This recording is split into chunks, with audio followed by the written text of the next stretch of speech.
What's up, everyone? Aaron Nagler here for PackersNews.com, live on Facebook late in the day on Thursday after we've heard from Mike McCarthy. Practice has come and gone, pads have been worn and then taken off. Now I'm here to talk to you fine folks. Hey Jerry, how are you? Thanks for joining us late on this Thursday evening. Well, it's the evening here in New York. It's not quite evening in Wisconsin, so heading into the late afternoon, I guess, Central Time. Russ, hi, thanks for joining us. Kyle, sup? Corey, run the table. That's what the Packers are attempting to do, no doubt. Starting off with that overtime victory against the Buccaneers. Adam, Stacy, everyone, thanks so much for joining us. This is a nice study break. I see that the practice was open to reporters. Well, the first part was. It's always the first part, and then they shoo everybody away, basically. One of the PR interns comes along and ushers you out before you get to see any kind of real team work. What's the status of Rollins, number 24? He's on injured reserve. He has an Achilles injury that he suffered. What was it, the Vikings game? So he is out for the rest of the year, and he has a long road to recovery. As far as where he is along that process, we probably won't know until next spring. Will Jones get more than one carry on Sunday? It's a good question. I believe so. I know there's some differing opinions as far as how people think the Packers should divvy up those carries. I tend to think they should stick with Jamal Williams as their battering ram and as their lead back, and they should use Aaron Jones as a nice counterpunch. But we'll see. We'll see how McCarthy decides to attack the Cleveland Browns, who, it has to be said, have an excellent run defense, and you have to think they will be coming for bear to stop the run to try to make Brett Hundley beat them. Who replaces Kevin King? Ham, that's a good question. Devon House is dealing with his own shoulder injury, has missed both days of practice this week, so you have to think there's a good chance that he will not be able to play on Sunday. And with that said, that leaves Demarius Randall, Josh Hawkins, and then probably Lindsey Pipkins and or Donatell Brown, and some kind of combination of whichever safeties they want to use in their dime package, whether that's Whitehead, even though he struggled a little bit last week, whether that's Marvin Evans. We'll see. We need the Saints to win tonight. Adam, yes, that would make the most sense. Edwin, hello. Josh, hello. How are you? Is Gordon going to destroy this secondary? I don't know, Jay. That's a good question. I tend to think if the Packers match up Demarius Randall with him and give him safety help, they should be able to hold him in check. The problem and question then becomes, can everyone else kind of hold, Coleman and the rookie tight end whose last name I can't pronounce at the moment. There's some talented guys on that offense. The problem they've had is at the quarterback spot. Sound familiar? But as poorly as many people say Hundley has played, and he has definitely been uneven, he has been nowhere near the problem that Deshaun Kaiser has been in Cleveland. I recommend to stop the Rock and Roll Hall of Fame on Saturday. Yeah, I've been there. It's not really my thing, I guess. I mean, the Rock and Roll Hall of Fame, what's the point of having a Hall of Fame? Rock and roll is supposed to be about rebellion, right?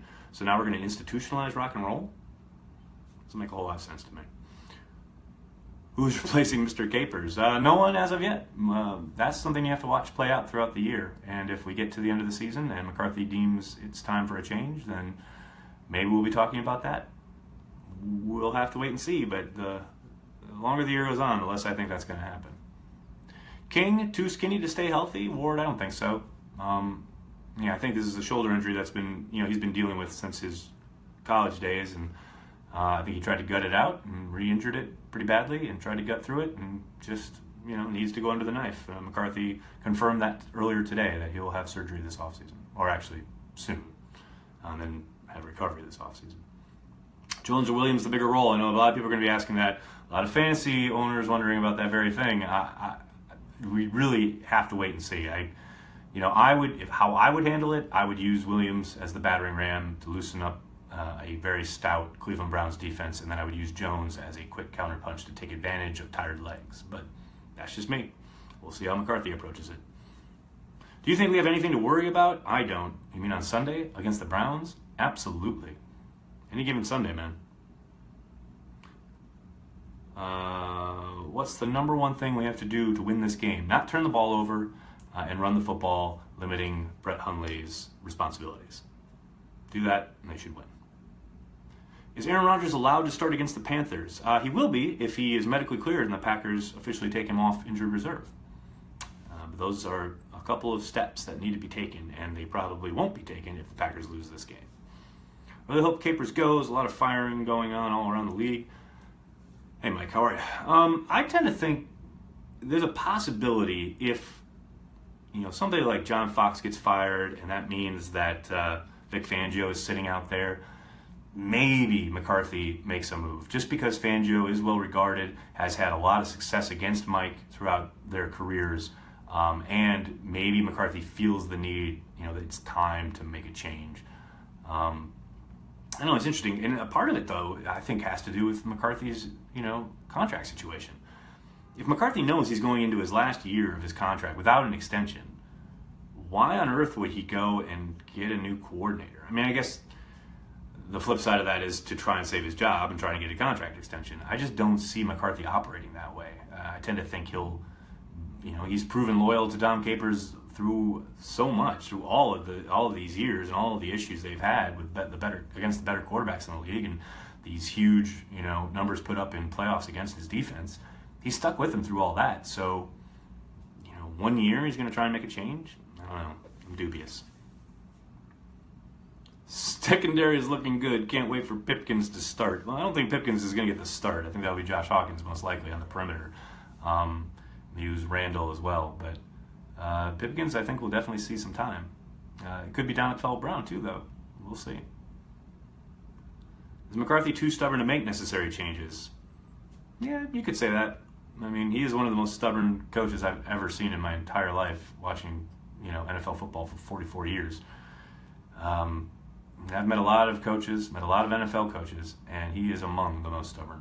And they are stubborn by nature, coaches in the NFL, but McCarthy takes it to a whole new level. Elliott Wolf waits to become Packers GM or leave for the Giants.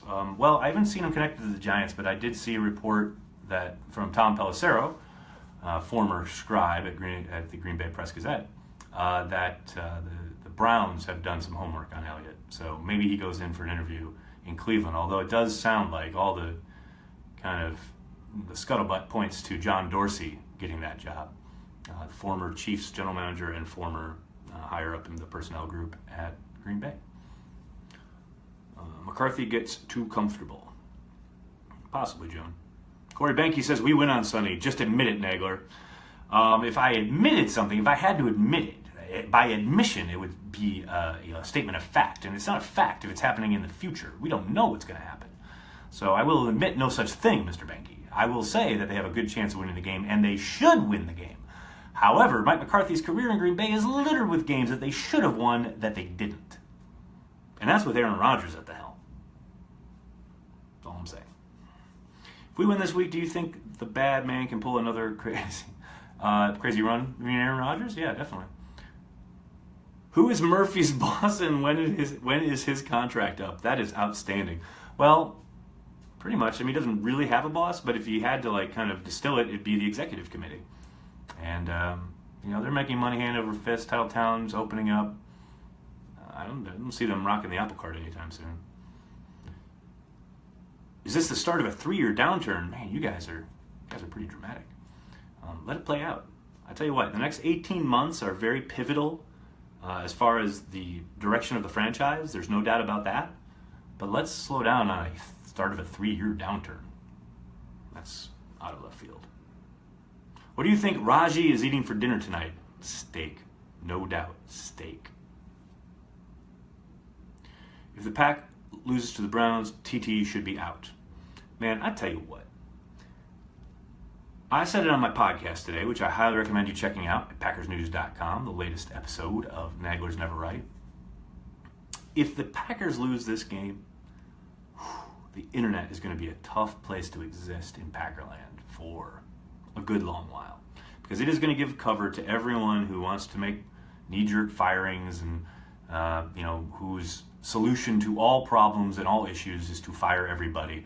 They will point to that loss as proof positive, even though it isn't, or it wouldn't be, but proof positive that they were right all along.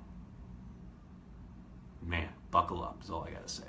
Is Rodgers coming back soon? If the Packers win on Sunday, most likely he will play against Carolina. Now, I say that with a lot of things left to play out. He's got to get a scan done. He's got to get medically cleared, and then he's got to practice for a week. And we are a long way from all of that happening.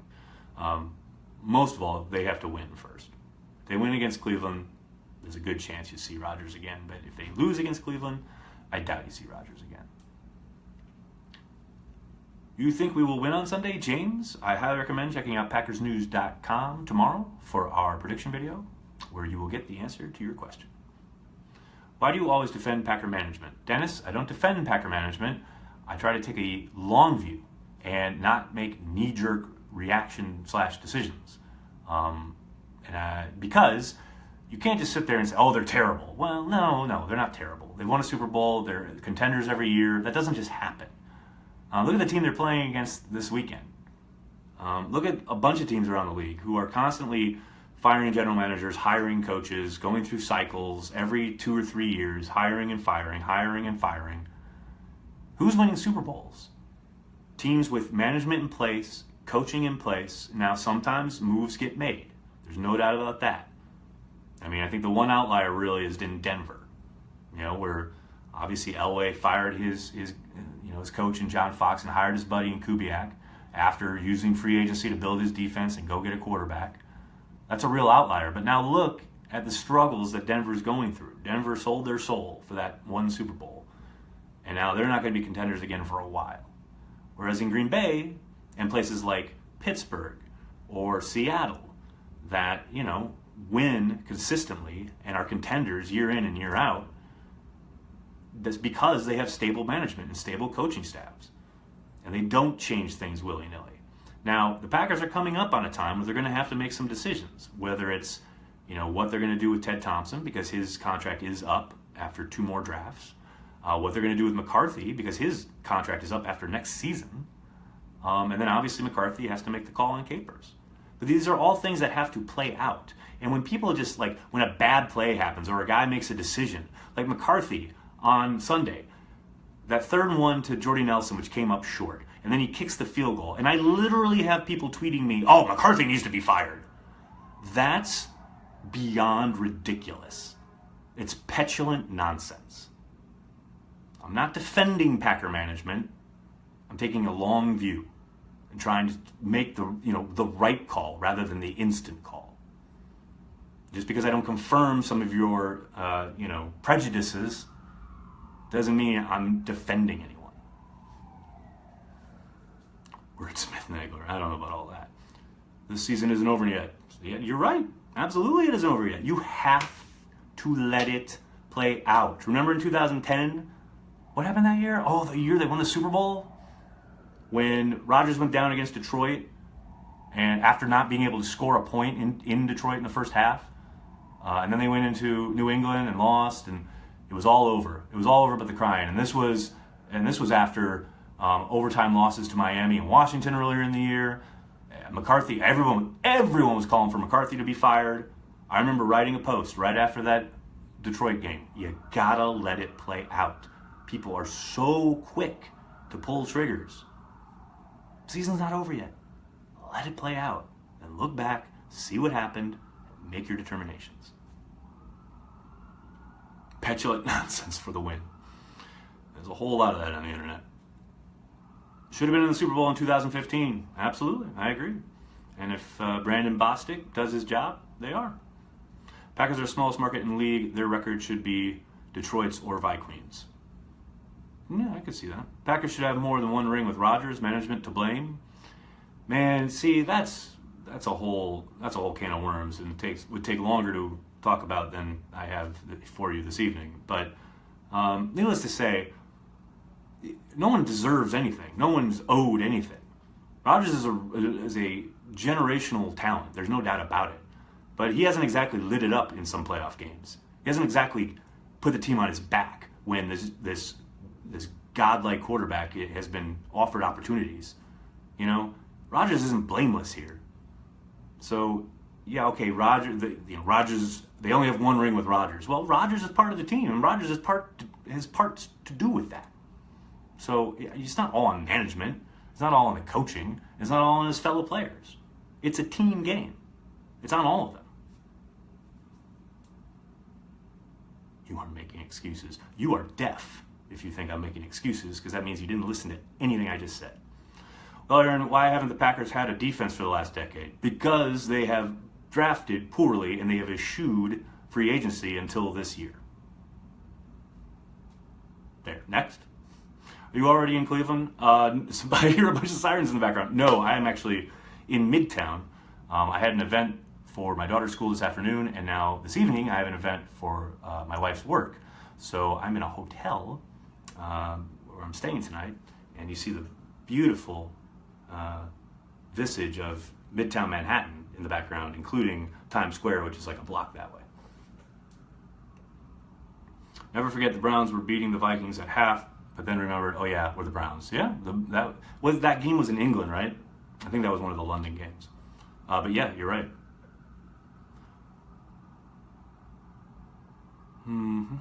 Rodgers can't play defense too. That is correct. He cannot. The team falls apart when Rodgers is out. They have certainly the last 2 times he's been out. I've said repeatedly, one of the biggest kind of regrets the Packers are going to have this year is the fact that by sticking so ardently to draft and develop, great, they've developed their backup quarterback this year, but his on-the-job training there's a good chance that his on-the-job training will have cost them a shot at the postseason. When you adhere to draft and develop and you stick to your guns in that regard, that's the price you're going to pay. If the Saints win, is that good for us? Yes, the Saints winning is good for the Packers. We need a Nick Collins, Charles Woodson duo. Alex, yeah, I think they need a little bit more dynamic play back there. And I know Clinton Dix took it upon himself to defend his lack of big plays last week. And my counter to that is I don't think people are really calling for big plays. I think they're just calling for plays. Again, against Tampa, there were a number of times where he's in position to make a tackle or to at least try and make a stop, and guy runs right by him, or he's taking a bad angle, or just make the plays that present themselves to you. I'm not so much worried about him not making big plays, especially when Dom has him playing so deep, as kind of the center fielder there on the defense. But make the plays that are available. That'd be a good start. They're coming for you, run. I know, right? I am going to have to go in a little bit. I'll take 1 or 2 more here. 3 years of development doesn't look so good.